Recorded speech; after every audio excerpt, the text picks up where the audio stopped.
My daughter-in-law had the keys to my house, and she had turned my life into her personal amusement park. She rummaged through my drawers as if they were her own. She wore my clothes without asking for permission. She slept in my bed when I wasn't there. She brought her entire family to spend the holidays in my home without even giving me a heads up. "The house is huge. Eleanor, you don't even use all of it," she'd laugh, while her mother settled into the guest room and her sister took over my late husband's study. I was only 65 years old, yet I already felt invisible in my own home. But what Brittany didn't know was that I was planning something. In absolute silence, I bought a condo in a gated community 800 miles away. 24-hour security, cameras on every corner. No one would have access without my authorization. I didn't give the new address to anyone, not even my own son.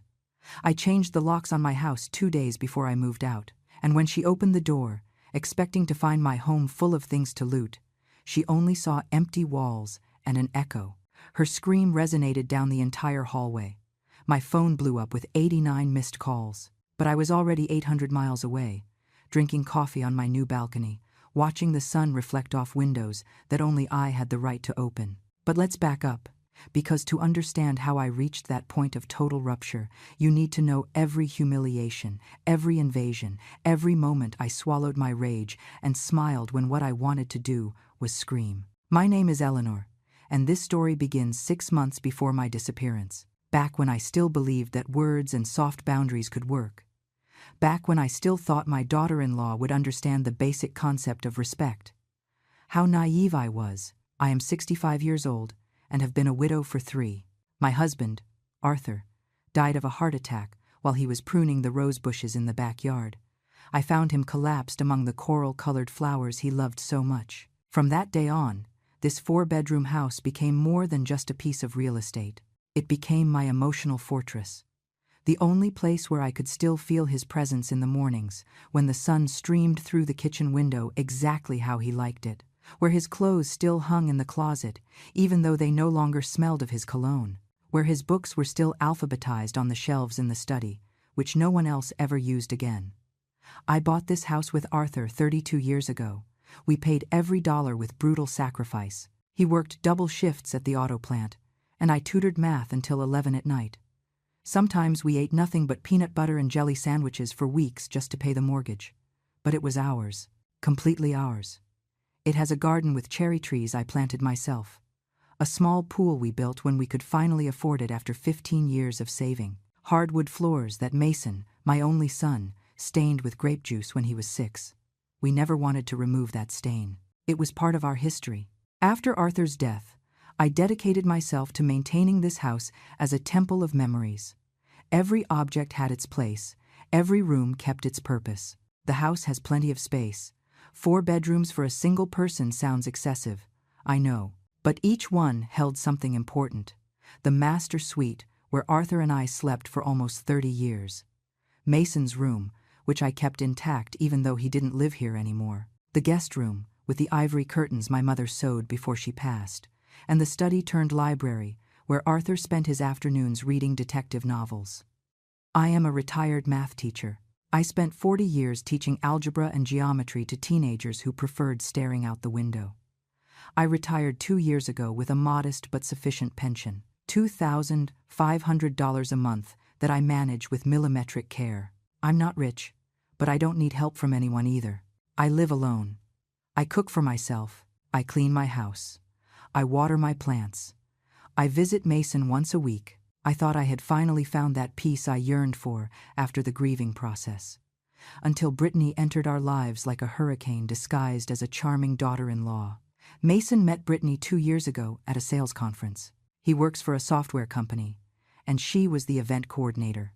32 years old, 12 years younger than my son. Perfect smile, long, chestnut hair, always flawless. Acrylic nails she changed every week. Tight, expensive clothes. I liked her at first. She seemed cheerful, polite. She kissed my cheek when we were introduced and said she had heard wonderful things about me. They got married 8 months later in a small ceremony.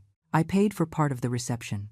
$5,000 I took from my savings because Mason insisted that Brittany dreamed of that specific venue with a view of the lake. I didn't mind. He was my only son. I wanted to see him happy. At the wedding, Brittany danced with me and called me Mom Eleanor, with that sweet voice I would later discover was pure acting. The first few months were normal. They came to visit on Sundays. We ate together. Brittany praised my cooking. She helped wash the dishes. She showed interest in my plants. Mason seemed in love. I was happy to see him like that. After 2 failed relationships, he had finally found someone who made him smile. But then, the first invasion happened. Small, almost imperceptible. The kind of thing one dismisses as a kind gesture, even though something in your gut tells you it's not right. It was a Tuesday in March. I had left early for my routine doctor's appointment, blood pressure check, and blood work. I came back around noon. I put the key in the lock and noticed something strange. The door was unlocked. I always lock the door. Always. It's a habit I've had since Arthur died, and I was left alone. I entered slowly, feeling that uncomfortable prickle on the back of my neck. The house smelled different, like lemon pledge. I use white vinegar to clean. Always. I walked toward the kitchen and stopped dead in my tracks. Someone had completely reorganized my cabinets. The glasses that had always been in the cabinet to the left were now on the right. The pots I kept next to the stove had been moved to the cabinet under the sink. The spice jars I had ordered alphabetically were now organized by size. Brittany came out of the laundry room with a huge smile and yellow rubber gloves. "Surprise! Mom, Eleanor! I cleaned the whole house. Mason gave me his key so I could come over while you weren't here. I wanted you to arrive and find everything sparkling." I stood there with my purse still hanging from my arm, feeling something twist inside my chest, something that wasn't gratitude. "You didn't have to bother, Brittany. It's no bother. This house is so big, it must be exhausting to maintain it alone.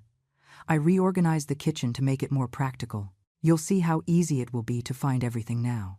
But I didn't want it to be easier in her way. I had my own system, a 30-year-old system that worked perfectly. I didn't say anything that day. I just smiled and said thank you, while Brittany proudly showed me every change she had made without my permission. She had washed the living room curtains, moved the throw pillows on the couch, rearranged my cookbooks that were perfectly ordered by cuisine type and were now arranged by color. By color. As if they were decoration and not tools, I consulted weekly. She had thrown out 3 jars of homemade jam that according to her were too old, even though I had made them just 2 months prior. She had folded my towels differently, changed the location of my plants, moved the ceramic vase Arthur gave me for our 10th anniversary from a shelf where it had been for 22 years to the dining room table where it clearly didn't fit. "It looks more modern this way, don't you think?" she said, while I felt something silently break inside me. But I swallowed the discomfort. I told myself they were good intentions, that Brittany just wanted to help, that I was being too sensitive about objects and places, that I should be grateful to have a daughter-in-law who cared. That night I called Mason. I told him with the calmest voice possible that I appreciated Brittany's gesture, but that I would prefer she let me know before coming over next time, that it made me uncomfortable for someone to enter my house when I wasn't there. "Mom, Brittany just wanted to give you a nice surprise. Why do you always have to look at the negative side of everything? You should be happy to have a daughter-in-law like that. Most mothers-in-law complain that their daughters-in-law never visit them." I stayed silent, feeling that somehow I was the villain of this story for wanting privacy in my own home. I hung up the phone and spent 2 hours returning everything to its original place. The glasses to their cabinet, the pots next to the stove, the books ordered as they always were, Arthur's vase back to its shelf. When I finished, it was 11 at night and my knees hurt, but at least my house felt like mine again. I thought that would be the end of it, that Brittany would take the hint. How foolish I was to believe that a single, soft conversation could stop what was coming. 2 weeks later, I came back from doing my monthly shopping. I had gone to the supercenter, which is 40 minutes away by bus because the prices are better there. I spent $120 on groceries for the whole month. I arrived tired, with 4 heavy bags that I laboriously carried up the front steps. I opened the door and almost dropped everything on the floor. Brittany was in my living room, sitting on my sofa, watching TV. But it wasn't that which left me paralyzed. It was what she was wearing, my dress. The lavender dress with white floral embroidery that Arthur had bought me for our 25th anniversary. The one I kept wrapped in tissue paper in the back of the closet because it was too special to wear for just any occasion. The one that still smelled faintly of his cologne, because the last time I wore it was our final anniversary dinner together, 3 months before he died. Brittany saw me come in and smiled as if it were nothing. "Hi, Mom Eleanor. Hope you don't mind. I came in to water your plants because I saw it was really hot and I thought they were going to wilt. And then I saw this dress in your closet and it looked so cute. I tried it on and it fits perfectly. You don't wear it anymore, right? It looks really vintage. Can I keep it? No? After all, you have so many dresses." My hands were trembling. The grocery bag slipped from my fingers and hit the floor. A bottle of oil rolled to her feet. She didn't even move to pick it up. "Brittany, take off that dress right now." My voice came out harder than I intended. She blinked, surprised. "Why are you getting mad? It's just a dress. You weren't even using it. It was stored away. It was stored away because it is special. My husband gave me that dress. Take it off, please." She stood up slowly with that expression of an offended victim, which I would later learn to recognize perfectly. She went to my room and returned 5 minutes later with her own clothes on and the dress hanging from her arm. She handed it to me as if she were doing me a huge favor. "I didn't know it was such a big deal. You should have said so. I'm not a mind reader." She left, without saying goodbye. I heard her slam the door harder than necessary. I stood there holding my dress, feeling like someone had profaned something sacred. I took it to my room and smelled it. It didn't smell like Arthur anymore. Now it smelled like Brittany's sickly sweet perfume. That night I cried for the first time since the funeral. The next morning, Mason called me, furious. "How could you humiliate Brittany like that? She came home crying, saying you treated her like a thief. She just tried on a dress. Was it necessary to scream at her?" "I didn't scream at her. I asked her to take it off because it was important to me. She says you were very aggressive, that you made her feel horrible. Mom, Brittany is trying to get close to you, and you reject her at every turn. Do you know how hard it is for her to have such a cold mother-in-law?" Cold.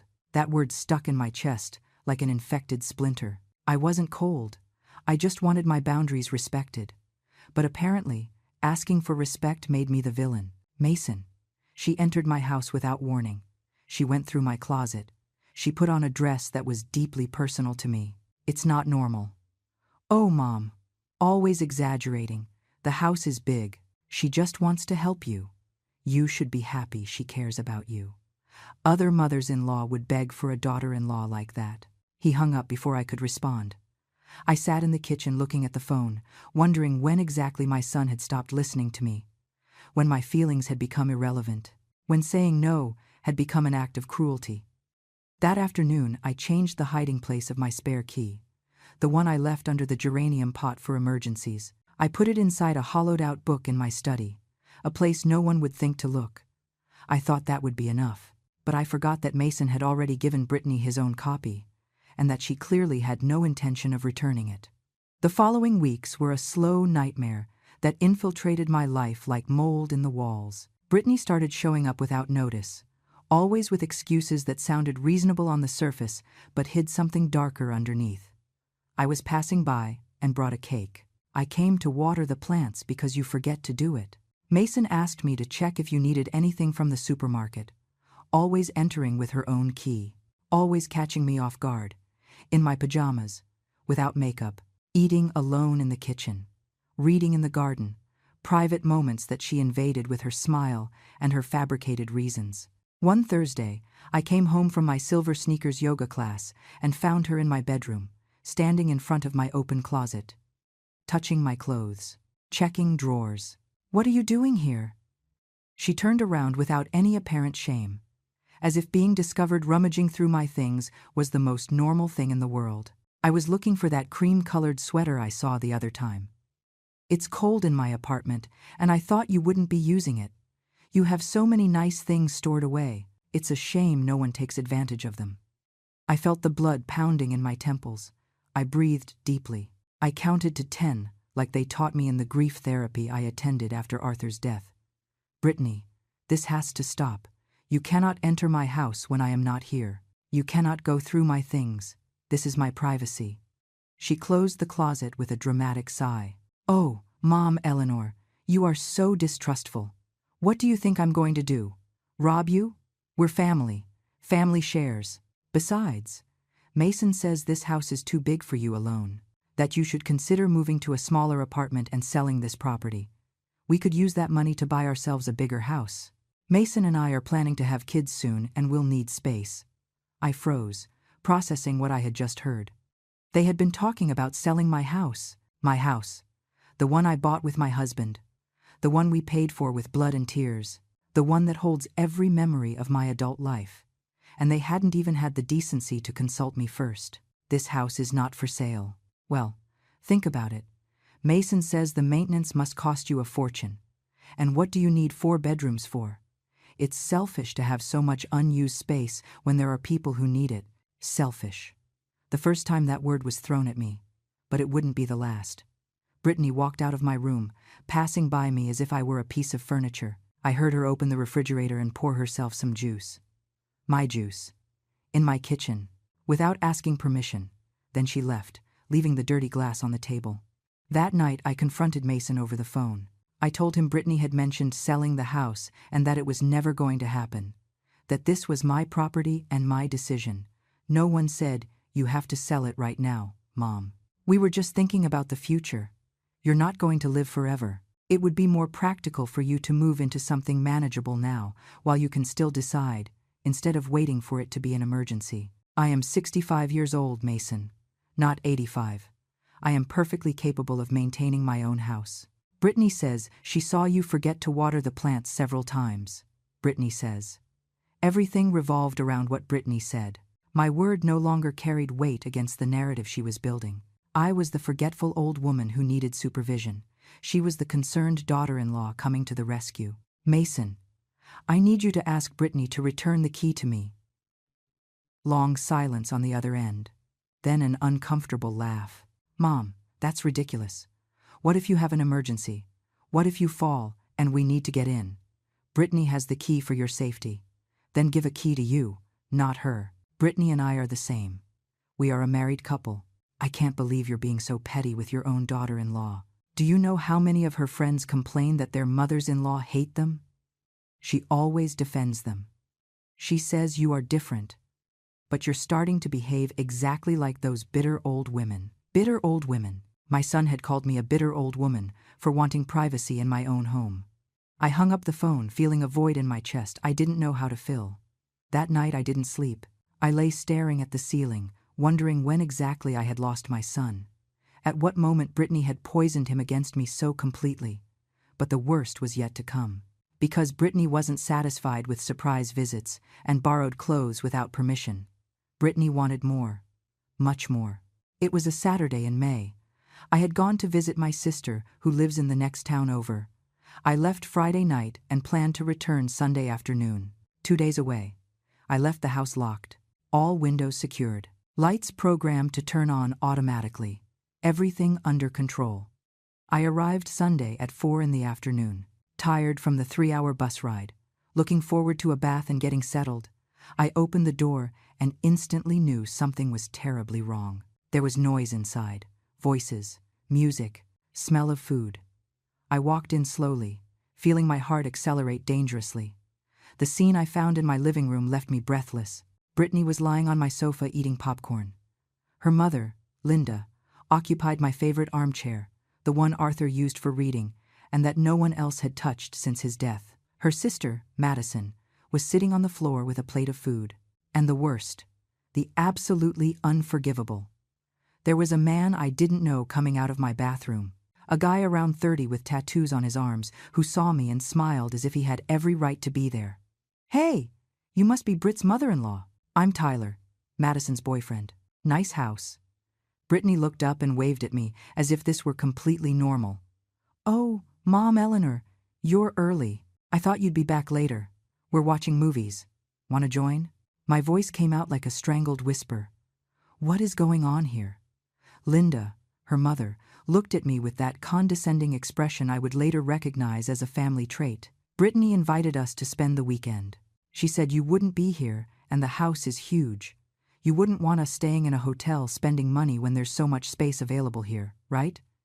She invited her family to my house, without asking me, as if it were hers, as if I didn't exist. I saw they had used my kitchen. Dirty dishes piled in the sink, pots with leftover food, glasses everywhere. I saw suitcases in the hallway. 3 large suitcases. They had brought luggage. They planned to stay for several days. Brittany, I need to talk to you. Now. Outside. She followed me to the garden with that expression of teenage annoyance, as if I were the nuisance interrupting her fun. What is the problem? The problem is that you brought your family to my house without my permission. The problem is that you are using my space as if it were yours. The problem is that this is getting completely out of control. She crossed her arms. Her face changed. She was no longer the sweet and concerned daughter-in-law. It was something colder, more calculating. The house is big, Eleanor. You don't even use all of it. You have 4 bedrooms for 1 person. It's a waste. My family needed a place to stay this weekend, and I thought I'd be helpful. But I see you're one of those selfish people who prefer to have empty spaces rather than help others. This is my house, Brittany. Technically, it's also Mason's. He is your son. He has a right to use this house. And I am his wife. What is his is mine. I stood looking at her, unable to process the audacity of what she had just said. Technically, it's also Mason's. As if my son had any legal right over a property I bought and paid for completely. As if 30 years of mortgage in my name meant nothing. As if the fact of being my son automatically granted him shared ownership of my assets. But the most terrifying thing wasn't what she said, but the conviction with which she said it. Brittany really believed she had a right to my house. This house is solely in my name. Mason has no legal right to it. Brittany smiled, a smile that didn't reach her eyes. For now, but when you're gone, everything will be Mason's, and therefore mine.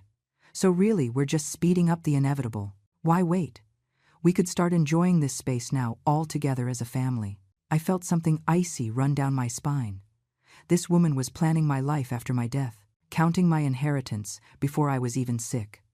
She saw my house not as my home, but as her future property. And she said it openly, without any shame. I want your family to leave. Now. Oh, Eleanor, don't be dramatic. It's already late. Where do you want them to go?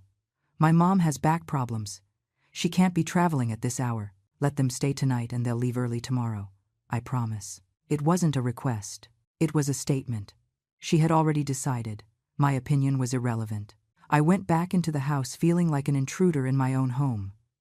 Linda was still in Arthur's armchair. Madison had turned up the volume on the TV. Tyler walked out of the kitchen with a beer. My beer. From the 6-pack I kept in the fridge for when Mason came to visit. Excuse me, ma'am. Do you have more beers? I already drank the last one. I didn't answer. I went up to my room and locked the door. I sat on the edge of my bed listening to the laughter coming from downstairs. The loud TV, steps going up and down the stairs, someone using my bathroom. The toilet chain that needed repair and made that particular noise I knew perfectly.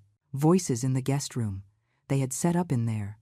On the sheets my mother had embroidered. In the bed where no one slept because that space was sacred. I called Mason. He answered with a sleepy voice. It was 9 at night, and he was already asleep. Mason, your wife brought her entire family to my house without warning me. I need you to come and get them out of here. I heard a long, tired sigh. Mom, it's 9 p.m. I'm not going to drive 40 minutes to create unnecessary drama. Brittany told me they were going to stay this weekend. She said she had told you. She lied to me. I was at your aunt's house. I didn't know anything. Well, it was a misunderstanding. Let them sleep and they'll leave tomorrow. It's not a big deal. Mason, there is a man I don't know using my bathroom. Your mother-in-law is in your father's armchair. This isn't right. That man is Madison's boyfriend. He's good people. Mom, you need to learn to share. The house is big. It's not going to kill you to have company for one night. Maybe it'll even do you good. You live very isolated. He hung up. He simply hung up. He wouldn't come. He wouldn't defend me. I was alone in this. That night I didn't leave my room. I heard them make a bonfire in my backyard. How they yelled and laughed until 2 in the morning. Someone broke something. I heard the sound of glass shattering, and then laughter. At 3 in the morning, there was finally silence. I peeked out the window and saw my garden chairs in disarray. Beer cans on the grass, dirty plates on the outdoor table, the mess they had left illuminated by the moonlight. I didn't sleep all night.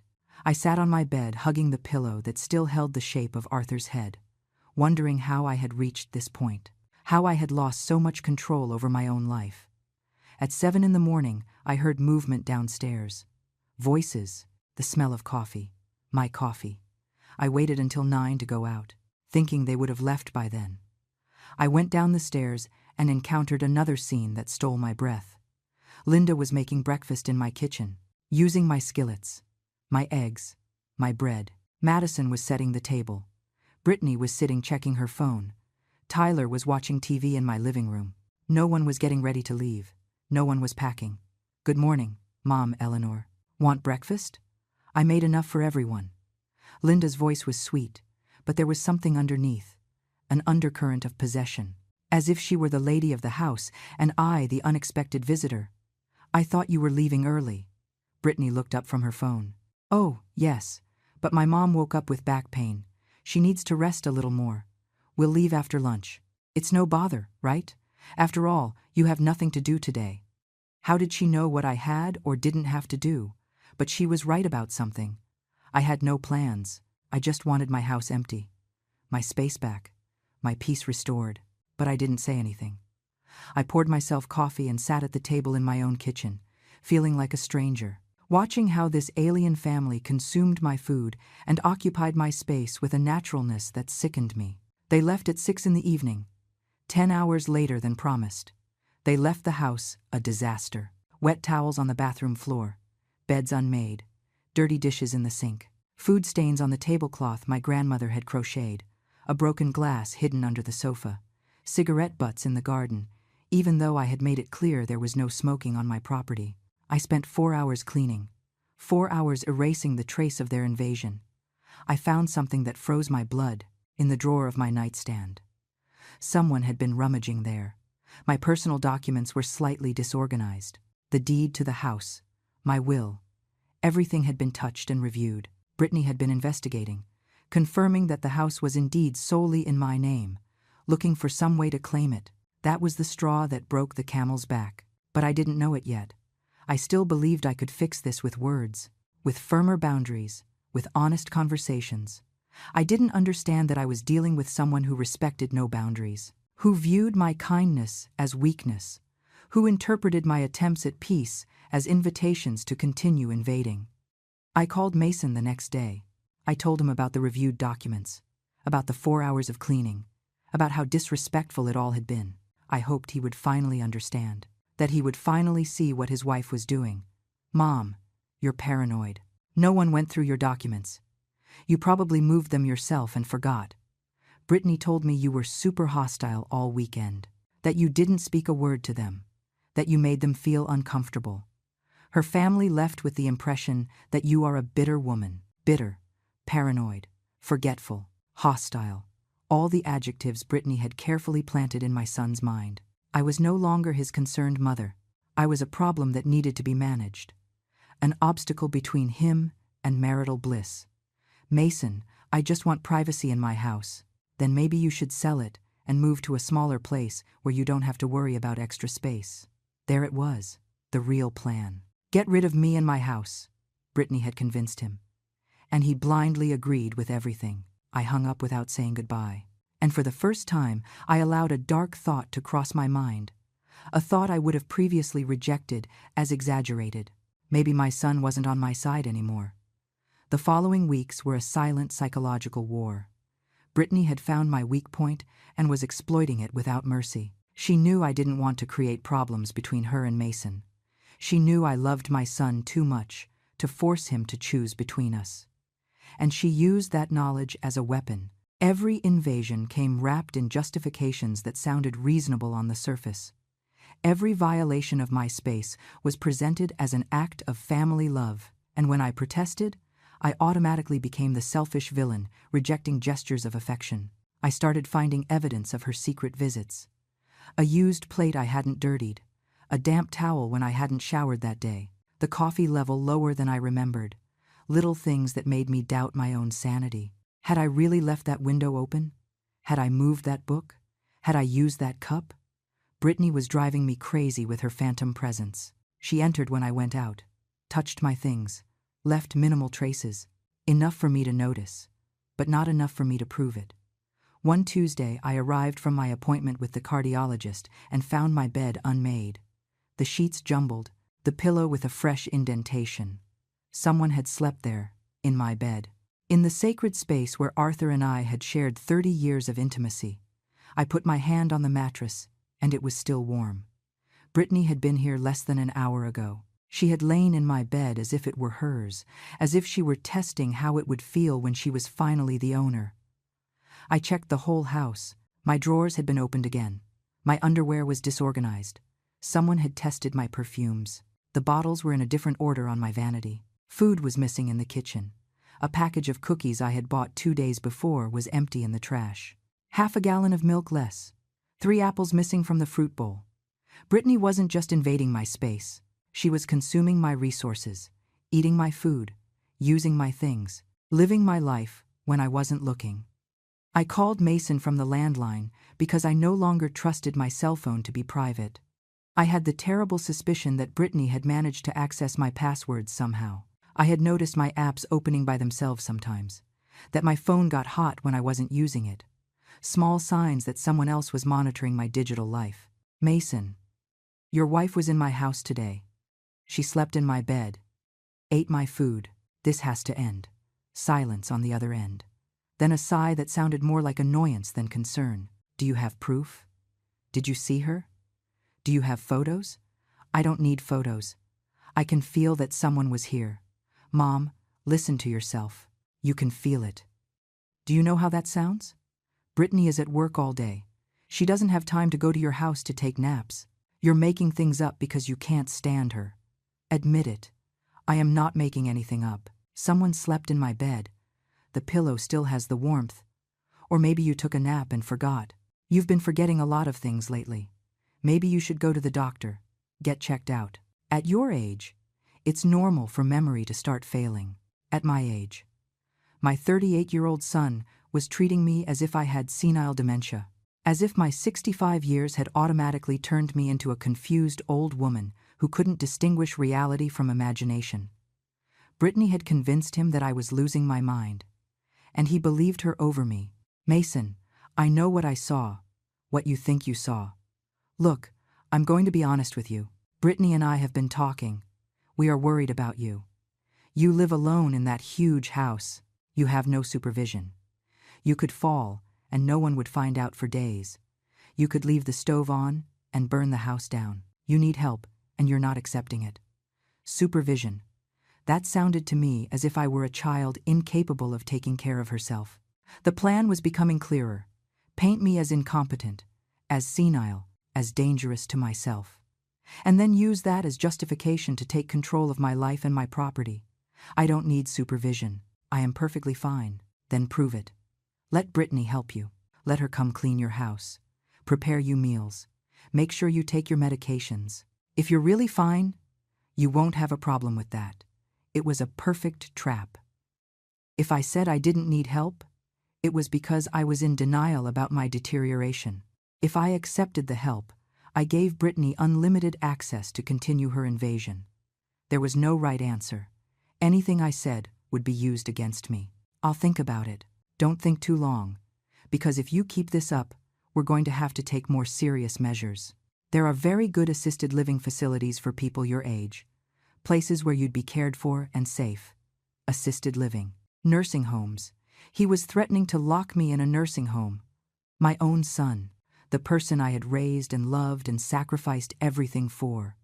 Now he saw me as a problem that needed to be solved, an obstacle between him and his early inheritance. I hung up the phone with trembling hands. I sat in the empty living room of my house and cried for the first time in months. I cried for my lost son, for the destroyed relationship, for the loneliness consuming me, for the fear I now felt in my own home, because it was no longer my refuge. It was a prison where Brittany had the keys and I was the prisoner. That night, I couldn't sleep.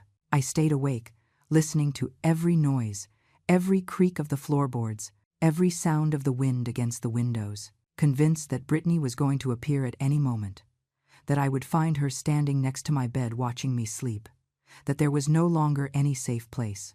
At 3 a.m, I heard a noise in the kitchen, a soft thud, as if someone had closed the refrigerator door. I got up in silence. I grabbed the wooden cane Arthur used to walk with after his knee surgery.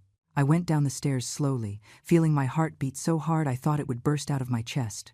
The kitchen light was on. I had turned it off before going up. I was completely sure of that. I entered the kitchen prepared to confront Brittany, prepared to call the police, prepared for whatever, but there was no one. The kitchen was empty, but the light was on, and on the table was a glass of water, half finished, water I hadn't poured. I touched the glass. It was still cold. Someone had used it in the last few minutes. I checked the whole house. All doors were locked, all windows secured. There were no signs of forced entry, which meant whoever had entered had a key. Brittany had been here. She had entered while I slept. She had been in my kitchen, drinking water, moving through my house like a ghost, and then she had left without making noise, leaving only that glass as proof of her invasion. Or maybe I was going crazy, like everyone said. Maybe I really had gone down to drink water and forgot. Maybe I left the light on. Maybe this was all a product of my deteriorating imagination and growing paranoia. That was the most terrifying part, that I no longer trusted my own perception of reality. Brittany had achieved her goal. She had made me doubt myself, but something inside me hardened that night. A part of me that had been asleep woke up with cold fury. If they wanted to play dirty, I could learn. If they wanted to make me look crazy, I could disappear before they managed to lock me up. If they wanted my house, they could have it, empty, without furniture, without memories, without me.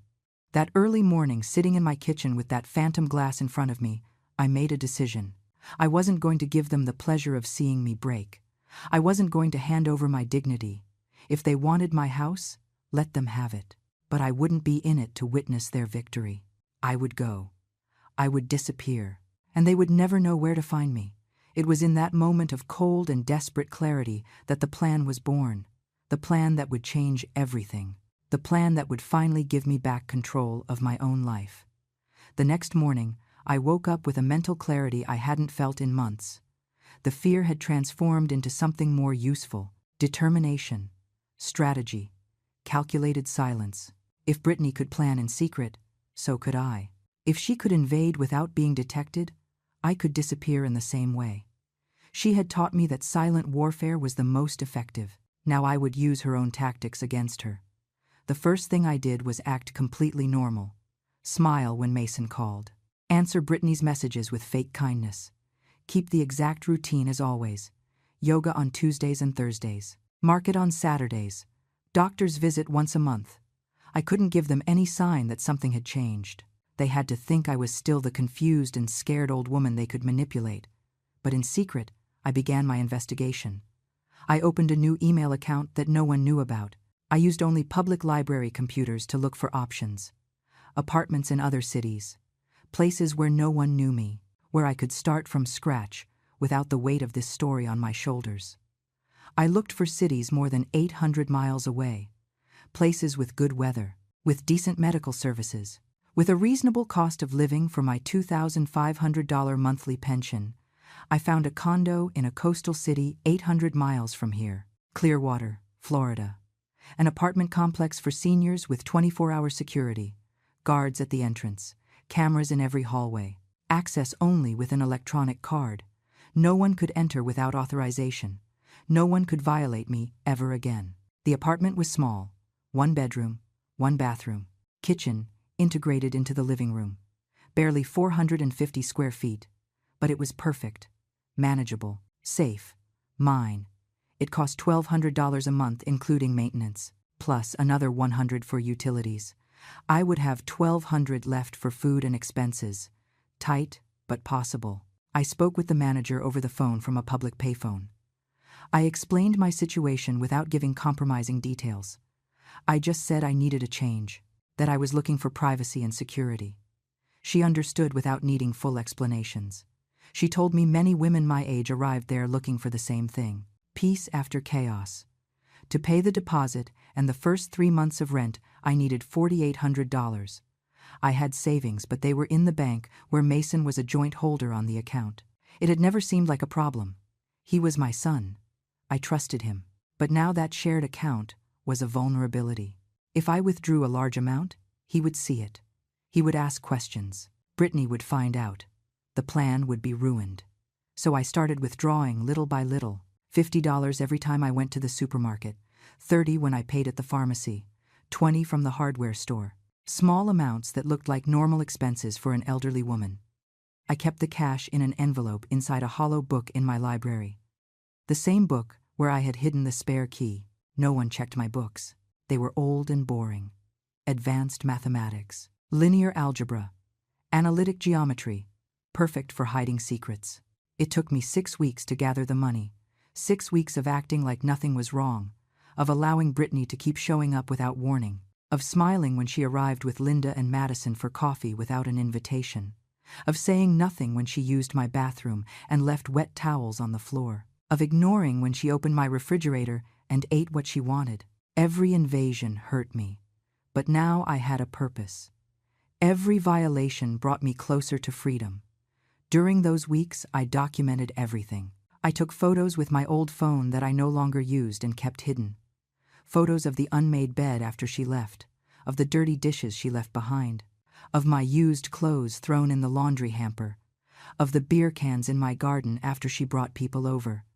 I kept every piece of evidence in a hidden folder, not to show Mason because I knew he wouldn't believe me, but for myself, to remind me that I wasn't crazy, that this was real, that I had valid reasons to disappear. Brittany was becoming bolder. She didn't even try to hide her invasions anymore.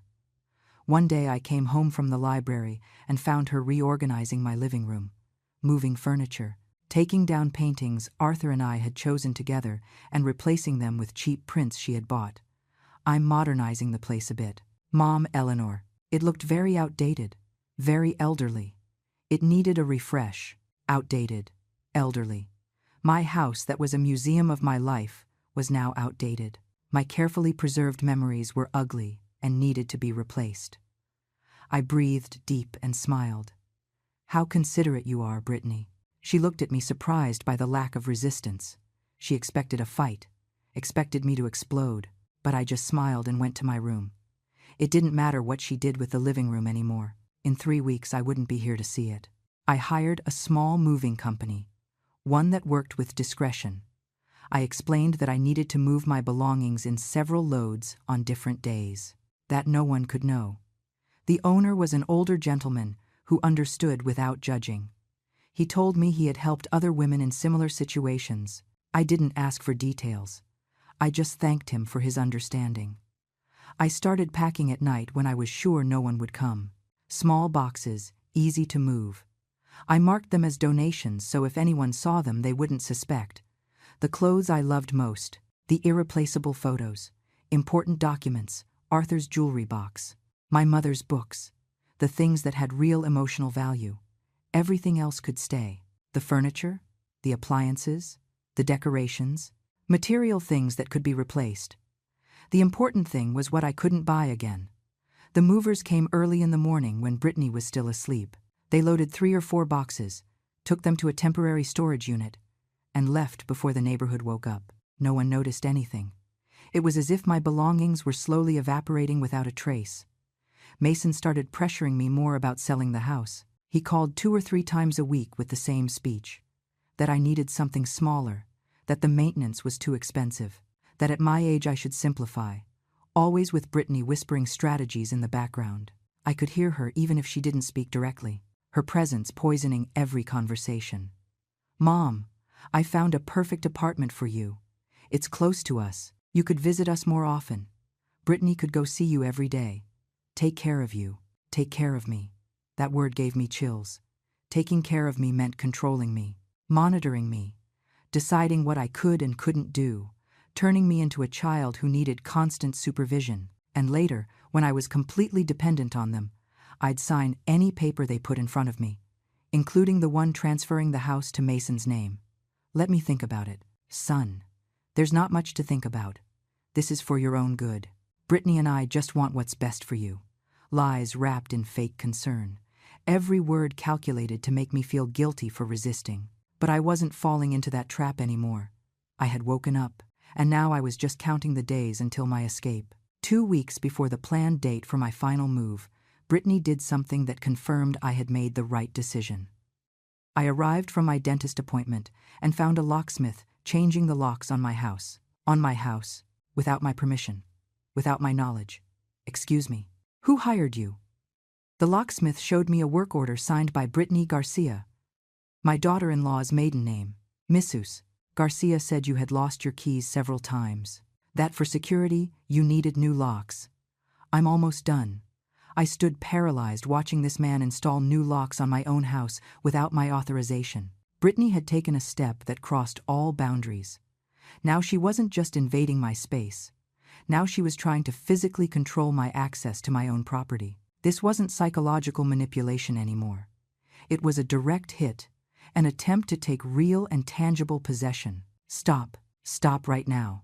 The locksmith looked at me confused. But Mrs. Garcia said you had authorized this? I am the owner of this house. My name is on the deed. That woman has no right to change anything without my permission. I want you to leave. Now. The man packed his tools quickly, clearly feeling uncomfortable being in the middle of a family conflict. He left the old locks for me and left apologizing, but the damage was already done. One of the doors had the new lock installed. Brittany had managed to change at least that entrance, and she had the only keys. I called Mason immediately. This time I couldn't keep the calm in my voice. This time rage broke through my careful acting. Your wife hired a locksmith to change the locks on my house without my permission. This is illegal. This is trespassing. This has to stop now. I expected apologies. I expected shock. I expected him to finally see what his wife was doing. But what I heard was worse than indifference. It was complicity. Mom, I gave Brittany permission to do that. You lost your keys last week. You called us at 2 a.m. saying you couldn't get into your house. Have you forgotten already? That's why we needed new locks, for your safety. I had never lost my keys. I had never called at 2 a.m. That never happened. But Mason was saying it with such conviction that for a second I doubted. Had it really happened? Had I forgotten? Was I losing my memory like everyone insisted? No, I clung to my sanity. This was gaslighting in its purest form, inventing events that never occurred and repeating them until the victim doubted their own reality. Brittany was building a narrative of my incompetence, and Mason was her willing accomplice. That never happened.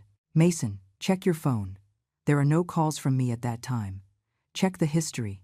I already deleted it, but I know it happened. Brittany remembers it too. She answered. You talked to her. You told her you felt confused.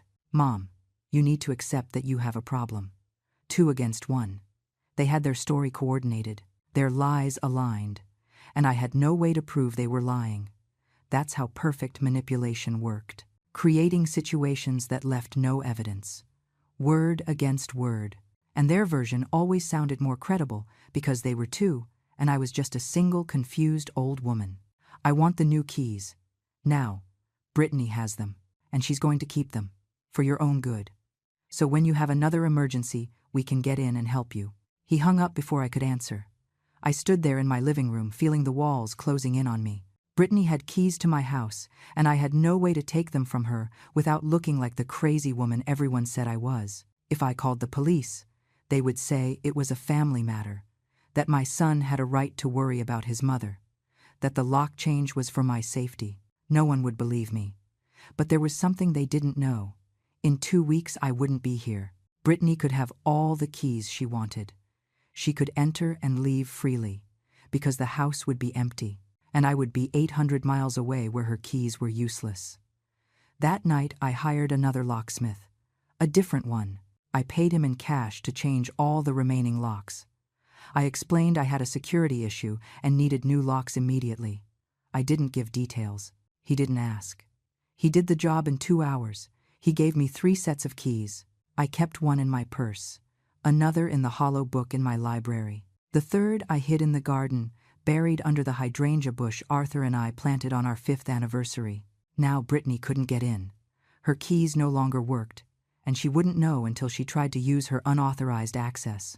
I imagined her face when she put the key in, and it didn't turn. The rage she would feel realizing I had counterattacked. That image gave me the first genuine satisfaction in months. As expected, Brittany tried to enter 2 days later. I was home. I heard the key scrape in the lock, trying, failing, trying again, then banging on the door, hard, insistent. "Mom, Eleanor, open the door. My key isn't working. You changed the locks." I stayed silent on the other side, not opening, not answering, letting her feel for the first time what it was like to be excluded, to be rejected, to not have access. "Eleanor, I know you're there. I saw your shadow in the window. Open the door now. I need to talk to you." The knocking became stronger, more desperate. I could hear the rage in every impact of her fist against the wood. Finally, she got tired. I heard her steps walking away, her car engine starting, and then silence. 10 minutes later, my phone exploded. 15 calls from Mason, 20 text messages, all with the same furious tone. How dared I change the locks? How dared I leave Brittany outside?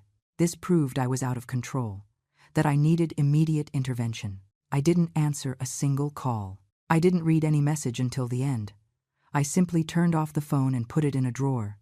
The silence that followed was glorious. For the first time in months, my house was in real silence.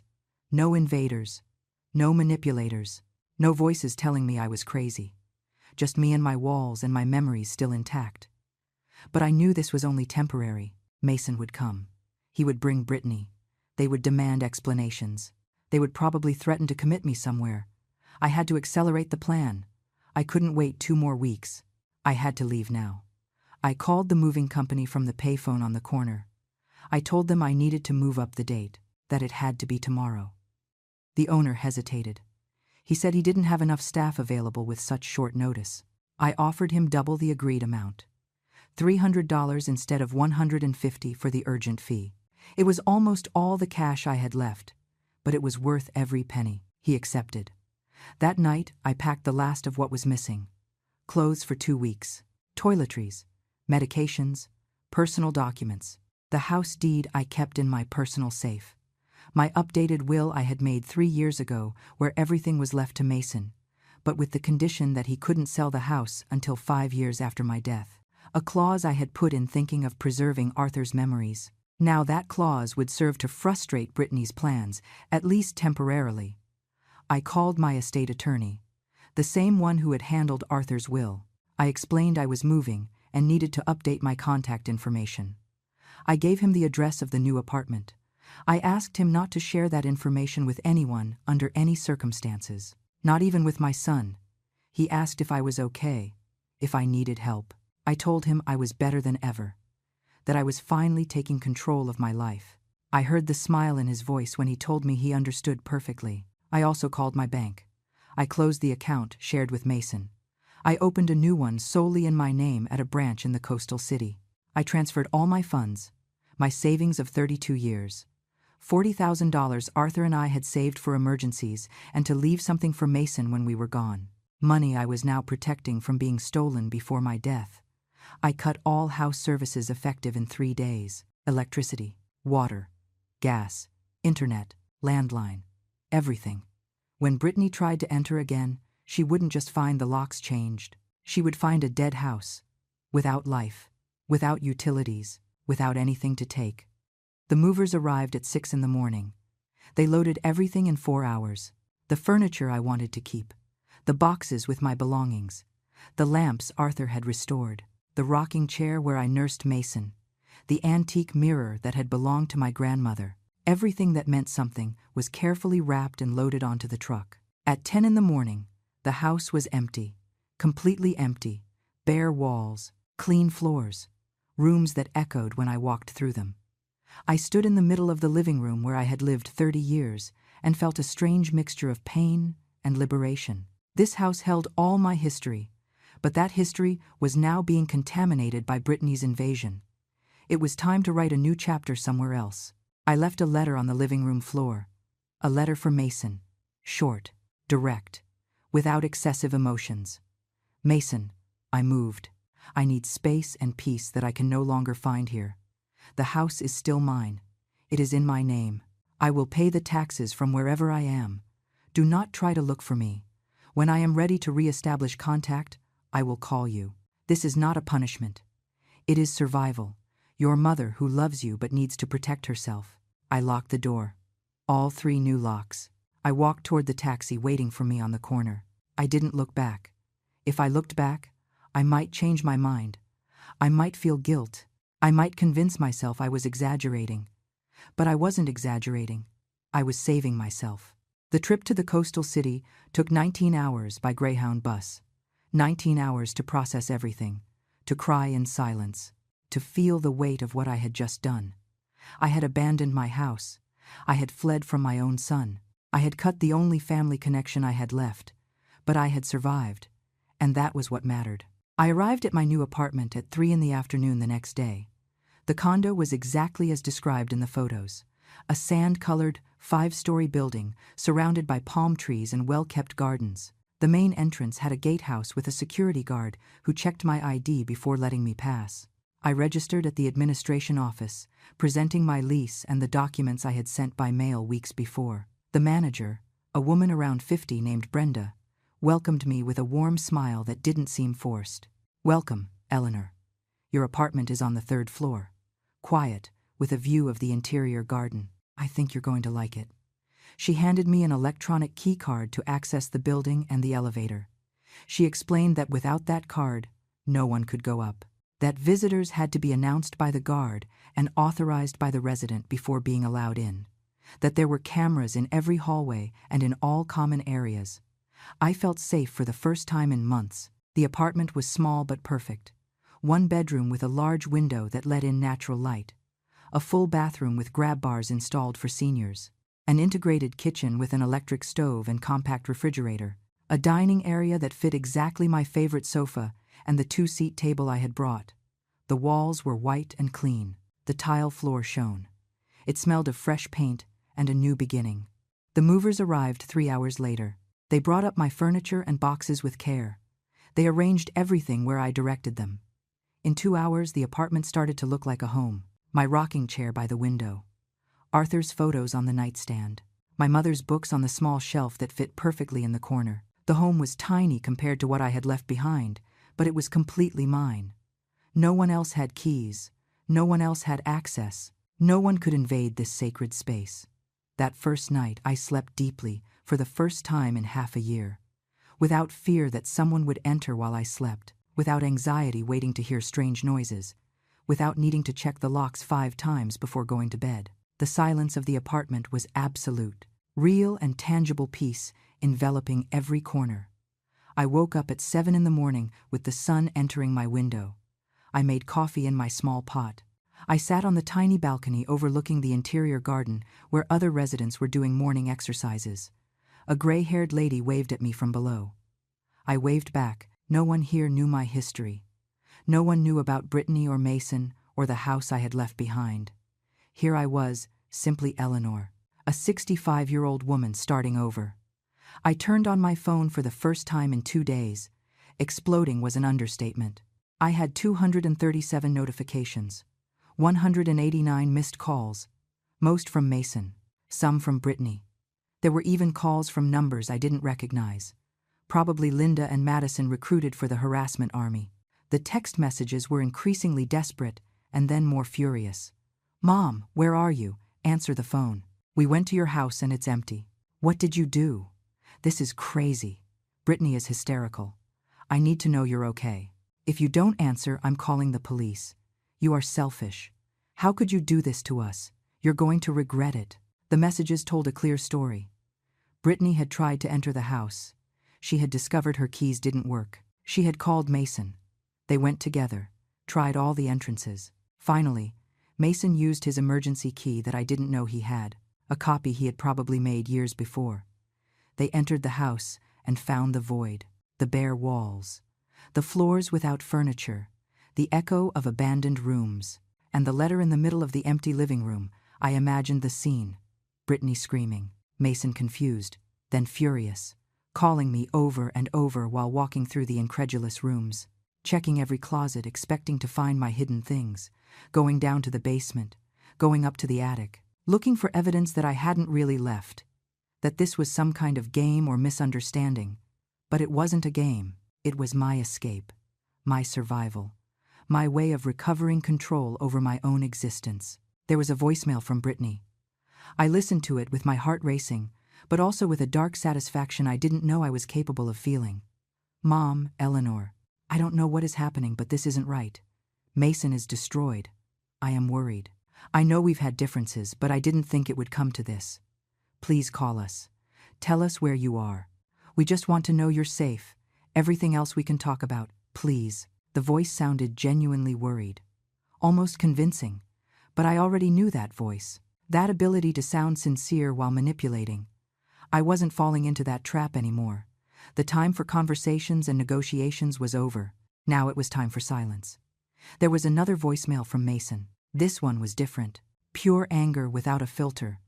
Mom, this is ridiculous. You left the house empty as if you were dead.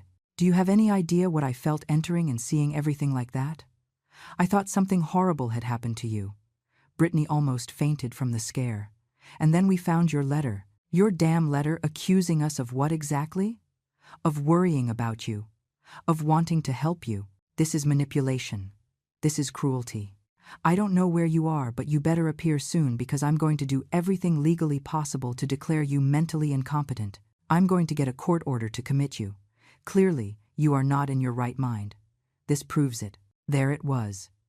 The real threat. Using the legal system to declare me incompetent, to strip me of my autonomy, to take control of my assets, exactly what I had feared. But now that I was 800 miles away with all my documentation in order and a lawyer who knew the truth, his threats sounded empty. They would need to find me first. And I had no intention of making that easy for them. I blocked Brittany's number. Then I blocked Linda's, Madison's, the unknown numbers. I left only Mason's. My son still deserved the possibility of contacting me, even if it was to insult me. He was my only son after all. But I wouldn't answer him. Not yet. I needed him to feel the desperation, to feel what it was like to look for someone who doesn't want to be found, to feel a fraction of the fear and helplessness I had felt for months. The following days were surreal. I woke up every morning hoping this was a dream, that I would wake up in my old house with Brittany entering without knocking. But no, this was real. I was here, in my small and safe apartment, surrounded by my most precious things, with guards at the entrance who would never allow Brittany to cross without my explicit authorization. I started establishing new routines. Morning walks through the condo garden, breakfast in the small community dining room where residents gathered, surface-level conversations with neighbors who didn't ask about my past, afternoons reading on my balcony, nights watching TV shows without the weight of constant anxiety. I met a woman named Helen, who lived in the apartment next door, 72 years old, a widow too.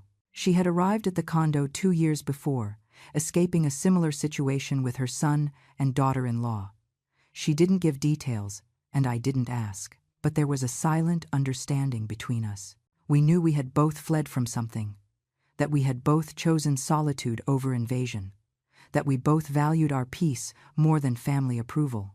I spent 3 weeks in complete silence, without answering any message, without returning any call, watching how Mason's messages went from fury to worry to guilt to manipulation and then back to fury. It was a predictable cycle. He tried all angles. Filial concern, justified anger, emotional guilt. Nothing worked because I wasn't seeing the messages until days later. And by then, they no longer had the power to manipulate me. Brittany tried contacting me on Facebook, by email, by Instagram, which she didn't even know I had. Long messages about how much they missed me, about how Mason was suffering, about how she just wanted to be a good daughter-in-law, about how we misunderstood our intentions. Digital gaslighting that didn't work because I was already too far away physically and emotionally. Then the veiled threats started. Messages about how they were consulting lawyers, about how they were going to report me as a missing person, about how abandoning property could have legal consequences. Desperate attempts to scare me into coming back. But I had consulted my own lawyer. I knew I hadn't abandoned anything. The house was still in my name. Taxes were paid in advance, utilities canceled legally. There was nothing illegal about moving without telling my adult son. 1 month after my disappearance, I finally responded. Not because I felt guilt, but because the silence had served its purpose. Mason had felt the powerlessness. Brittany had experienced the frustration of not having access. Both had spent 30 days without control over me, without knowing where I was, without being able to manipulate me. It was time to establish the new rules of this relationship. I called Mason from my new phone, a number he didn't know. He answered on the second ring with a desperate voice. "Hello? Hello, Mason. It's me." Silence, heavy breathing. Then his voice cracking. "Mom, my God, Mom, where are you? Are you okay? We've been looking for you everywhere. The police, hospitals. I thought you were dead. I am perfectly fine, better than I have been in months. Where are you? I'm coming for you right now.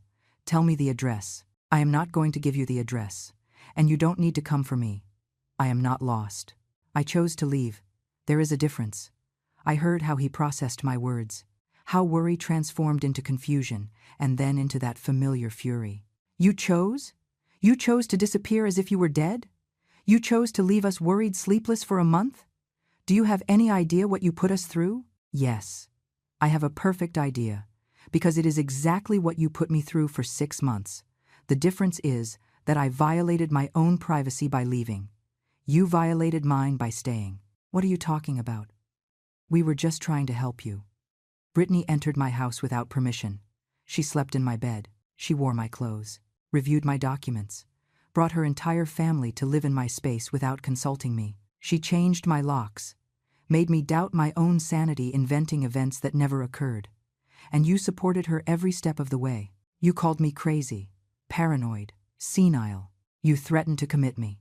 So yes, Mason, I chose to leave before you took away my ability to choose. Long silence. I could hear Brittany in the background asking who it was. Mason put the phone on speaker. "Mom, Eleanor, please listen to me. It was all a terrible misunderstanding. I just wanted to get close to you. I wanted us to be a real family. Maybe I went overboard, but it was because I love you. Mason and I want to take care of you." Her voice sounded sincere, but I already knew that performance. I had fallen for it too many times. "Brittany, I don't want to be taken care of. I want to be respected, and respect means accepting when someone says no. It means not entering private spaces without permission. It means understanding that generosity is not the same as invasion." But the house was so big. You were so alone. I thought you'd like the company. If you had asked, I would have said no. That's why you never asked. Because you knew the answer and decided to ignore it. Mason took back control of the conversation with a firmer voice. "Okay, Mom, we understand. We made mistakes.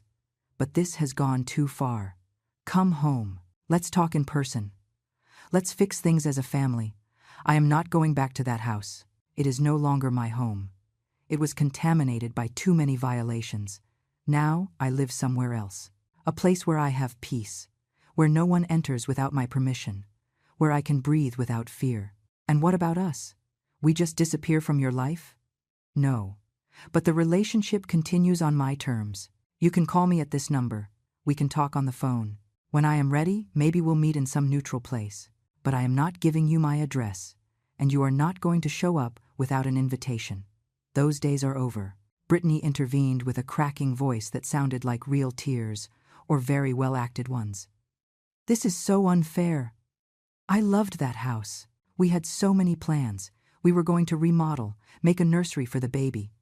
I was already choosing colors for the walls." I froze. Baby, nursery, choosing colors. She was planning to move into my house, not just visit it or invade it occasionally. Move in permanently. Turn my home into hers, probably expecting me to move to some nursing home or maid's quarters while they took the master bedrooms. The full plan was finally revealed without filters. "That house was not available for your plans, Brittany. It is still mine, and it will continue to be mine until I decide what to do with it. You can rent it if you want to pay market price. You can buy it if you have the $450,000 it's worth. But you are not going to simply take it. Mom, don't be ridiculous. We are your family. That house will eventually be Mason's anyway. Eventually. When I die. But I plan to live another 20 years. So I suggest you make your own plans without counting on my early inheritance. Mason finally exploded. The mask of concern fell completely. You know what? You're right. You are selfish. You always were. Dad killed himself working to give you that house, and now you abandon it as if it meant nothing. You leave it empty, rotting, while you hide who knows where. It's pathetic. That mention of Arthur hurt me more than anything else. But I didn't let my voice show it. Your father killed himself working to give us a home, not to give it to you ahead of time. He would want me to be happy. And right now, I am happier far from you than near. Then stay away. Don't come back to love us. I don't want to know anything about you until you come to your senses and act like a normal mother. Goodbye, Mason. I love you. But I love you from a distance now. When you are ready for a relationship of mutual respect, I will be here. I hung up before he could answer. My hands were shaking, but my heart was calm. I had said everything I needed to say. I had established the boundaries clearly. Now it was up to them to decide if they wanted to respect them or lose me completely. 6 months passed. 6 months of silence from both sides. 6 months where I flourished in my small apartment. I made friends in the condo. I took painting classes at the community center. I started walking on the beach every morning, feeling the sand between my toes and the sun on my face. I recovered parts of myself I had lost at some point in marriage and motherhood. I went back to being Eleanor, not Arthur's wife, not Mason's mother, just Eleanor. One day in December, I received a message from Mason. Short. No drama. Mom, Brittany and I are in couples therapy. The therapist helped us see some things. About boundaries. About respect. I would like to talk to you if you are willing. Without Brittany. Just you and me. I read the message 3 times. Looking for hidden manipulation. Looking for traps. But it sounded genuine. Tired. Humble. I waited 2 days before answering. We can talk by video call. This Saturday at 3 in the afternoon. Saturday arrived. I connected the video call from my balcony with the ocean in the background. Mason appeared on the screen. He looked older, thinner, with deep circles under his eyes. He looked at me intently for several seconds before speaking. You look good, Mom. Happy. I am. I'm sorry. I'm sorry for everything. You were right. Brittany went overboard. I went overboard. We didn't listen when you asked for space. We made you feel crazy when you weren't. It was abuse. The therapist called it abuse. Those words freed me from a weight I didn't know I was still carrying. Validation. Finally, someone recognized that I hadn't been exaggerating, that my pain had been real and justified. Thank you for saying that. Can we try again? Slowly. With boundaries that you establish. No pressure. I just want my mom back. I cried. For the first time since I left, I cried in front of my son, tears of relief and cautious hope. We can try, but at my pace. And if Brittany crosses lines again, I will disappear again, this time forever. I understand. She understands too. Or so she says. Time will tell. We met 3 months later at a coffee shop halfway between our cities. Just the 2 of us. We talked for 4 hours. We cried. We laughed. We remembered Arthur. We established new rules. He never asked for my exact address, and I never offered it. But we opened a small door toward possible reconciliation. Today it's been a year since I moved. My apartment remains my sanctuary. Mason visits me every 2 months on my terms. Brittany sends occasional messages that I answer briefly. The house I left behind I rented to a young family. The money covers its expenses and gives me a little extra income. Someday I will enter it again. When I have healed completely. When I no longer associate those walls with fear. I learned that establishing boundaries isn't cruelty, that protecting myself isn't selfishness, that disappearing is sometimes the only way to survive, and that real family respects spaces. The rest are just people with whom we share blood. I am 66 years old. I live alone in 450 square feet, and never in my life have I been freer. My life have I been freer. My life have I been freer. My life have I been freer. My life have I been freer. My life have I been freer. My life have I been freer. My life have I been freer.